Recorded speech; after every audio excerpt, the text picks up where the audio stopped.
तो दोस्तों आज की वीडियो में हम सबसे आसान तरीके से बेस्ट कंपनीज में इन्वेस्टमेंट कैसे कर सकते हैं उसके बारे में जानने वाले हैं। तो दोस्तों मेरा नाम है समीर और चलिए आज की वीडियो को शुरू करते हैं।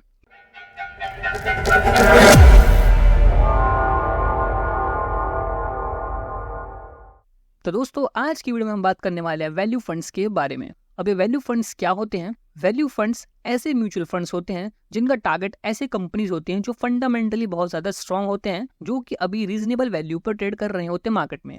मतलब जैसे मान लीजिए किसी कंपनी की एक्चुअल वैल्यू असल में 10 रुपये होनी चाहिए, पर वो किसी ना किसी कारण की वजह से अभी सस्ते पर ट्रेड कर रहा है, मान लीजिए 6 रुपये पे या 7 रुपये पे।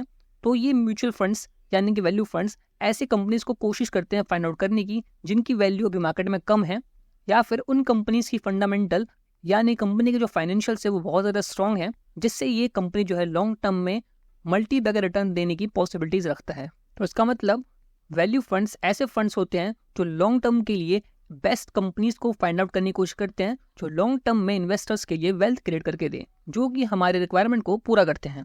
अब चलिए दोस्तों जरा हम अपने म्यूचुअल फंड इंडस्ट्री में टॉप वैल्यू फंड कौन से हैं उसको आइडेंटिफाई करने की कोशिश करते हैं, और उसमें से भी बेस्ट वाला कौन सा होगा जो आपके रडार पर हो सकता है उसको आइडेंटिफाई करने की कोशिश करते हैं।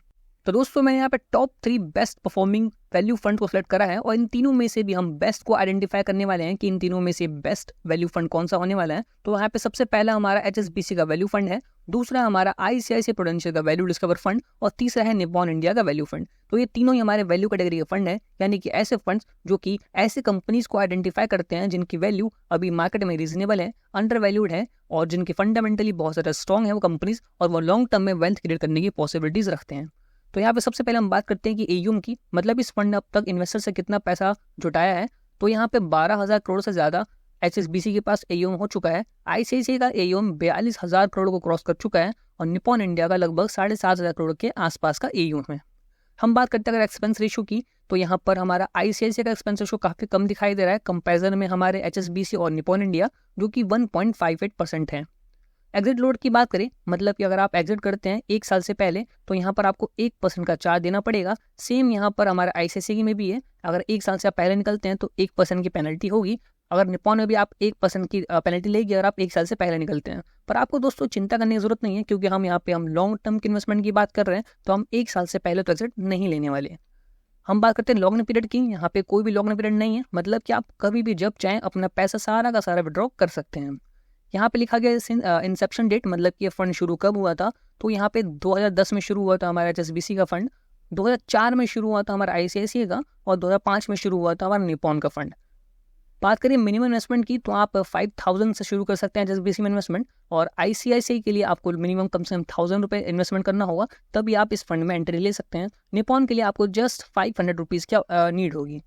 आप बेंचमार्क की बात करें, मतलब कि ये फंड जो है ये किससे अपना फंड का कंपैरिजन करते हैं, अपनी रिटर्न से कंपैरिजन किससे करते हैं, तो ये निफ्टी 500 जो कि हमारी निफ्टी की जो 500 टॉप कंपनीज हैं उनसे अपनी ये जो रिटर्न्स है वो जनरेट करते हैं, उसको ये लोग मेजर करते हैं।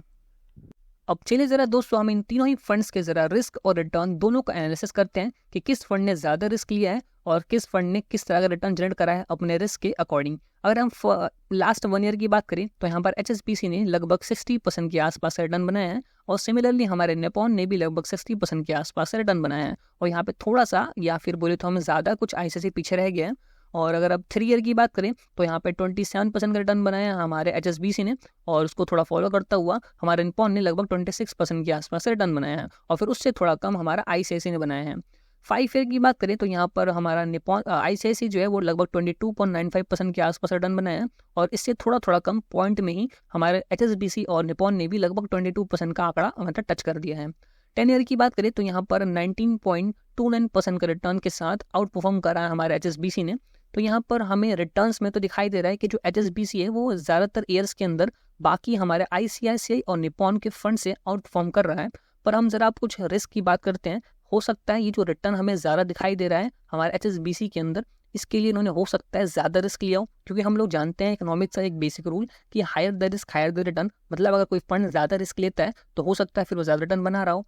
तो इसलिए ज़रा इसके कुछ रेशियोज़ के हम देखते हैं। जैसे यहाँ पर पहला हमारा रिस्क है स्टैंडर्ड डेविएशन, तो कि हमारा अगर कम होता है तो ज़्यादा अच्छा माना जाता है, क्योंकि ये हमारे एक रिस्क होता है।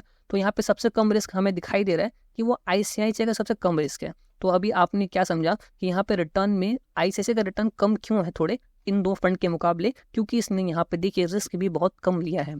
और हम बीटा की बात करें तो यहाँ पे बीटा 0.78% है, मतलब ये भी रिस्क होता है, ये भी जितना कम हो उतना ज़्यादा अच्छा माना जाता है, क्योंकि बेंचमार्क के मुकाबले आपका जो फंड है वो थोड़ा कम रिस्कियर है। तो यहाँ पर इसका भी जो रिस्क है वो 0.78 आ रहा है। इसका मतलब जो आईसीआईसीआई का रिटर्न कम दिखाई दे रहे हैं वो कम, इसका रीज़न ये है कि इस फंड ने रिस्क कम लिया है बाकी फंड के मुकाबले। तो आपको ये रिटर्न जो ज़्यादा दिखाई दे रहे हैं इसके लिए ज़्यादा खुश होने की ज़रूरत नहीं है। अगर आप रिस्कियर एसेट मतलब आप रिस्कियर एसेट एपेटाइट वाले अगर इन्वेस्टर हैं तो आपके लिए एचएसबीसी अच्छा हो सकता है, क्योंकि आपको रिस्क लेना अच्छा लगता है। आपको रिस्क अगर आपको रिटर्न ज़्यादा मिल रहा है तो आप रिस्क लेने के लिए अगर तैयार हैं तो आपके लिए एचएसबीसी हो सकता है बढ़िया हो। पर अगर मान लीजिए कोई ऐसा इन्वेस्टर है जो कि चाहता है कि मैं ज़्यादा रिस्क ना लूँ, तो इसके लिए हो सकता है आईसीआईसीआई से ज़्यादा बेहतर हो, क्योंकि उसने थोड़ा कम रिस्क लिया है तो थोड़ा सा उसने रिटर्न भी कम बनाया, पर वो अपने रिस्क के अकॉर्डिंग उसने अपने रिटर्न को जस्टिफाई करा है।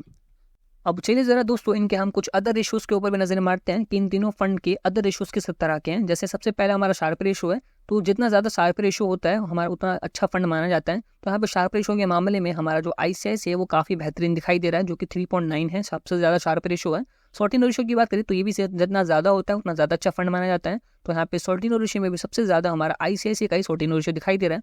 और अल्फा यानी कि आउट परफॉर्म किसने करा है बेंचमार्क के मुकाबले, जितना ज़्यादा अल्फा उतना ज़्यादा अच्छा होता है, जो कि हमारा निपॉन का दिखाई दे रहा है। सबसे ज़्यादा अल्फा इसने जनरेट करके दिया है जो कि 29.06 का है।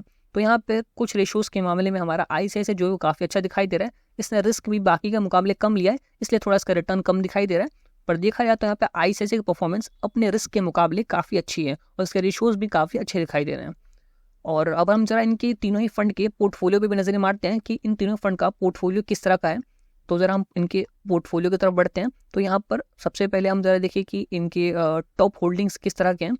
तो यहाँ पे हमने सबसे पहले टॉप होल्डिंग पे ज़रा देखिए तो यहाँ पर हमारा जो एचएसबीसी है इसके यहाँ पे टॉप 10 होल्डिंग्स को दिखाया गया है, जिसमें हमारा सबसे पहला आता है एनटीपीसी, उसके बाद आईसीआईसीआई जिंदल, और यहाँ पे टॉप 10 होल्डिंग्स दिखाए गए हैं जिसमें इसके परसेंटेज भी लिखा गया है कि किस स्टॉक के अंदर कितना परसेंट उन्होंने इन्वेस्टमेंट कर रखा है। और यहाँ पे आईसीआईसीआई का भी टॉप 10 होल्डिंग दिखाई गई है, जिसमें सबसे ज़्यादा आईसीआईसीआई ने एचडीएफसी बैंक के अंदर इन्वेस्टमेंट करा है, जो कि लगभग 8.97% के आसपास का है। और उसी प्रकार के उनके बाकी जो 9 स्टॉक्स हैं उनकी भी होल्डिंग और उनका यहाँ पे वेटेज भी शोकेस किया गया है। निपॉन की बात करें तो यहाँ पर निपॉन ने भी सबसे ज़्यादा अपना इन्वेस्टमेंट जो है वो एचडीएफसी बैंक के अंदर करा है, जो कि 5.94% के आसपास का है। और फिर सिमिलरली बाकी ये सारे जो स्टॉक्स हैं वो हमारे निपॉन के पोर्टफोलियो के अंदर हैं।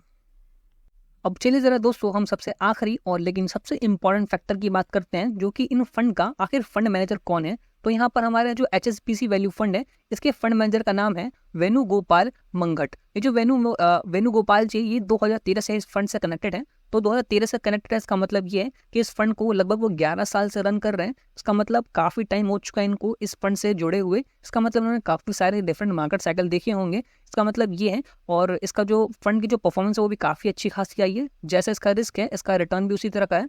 इसका मतलब ये है कि जो फंड मैनेजर है काफ़ी पुराने जो इस फंड से कनेक्टेड है।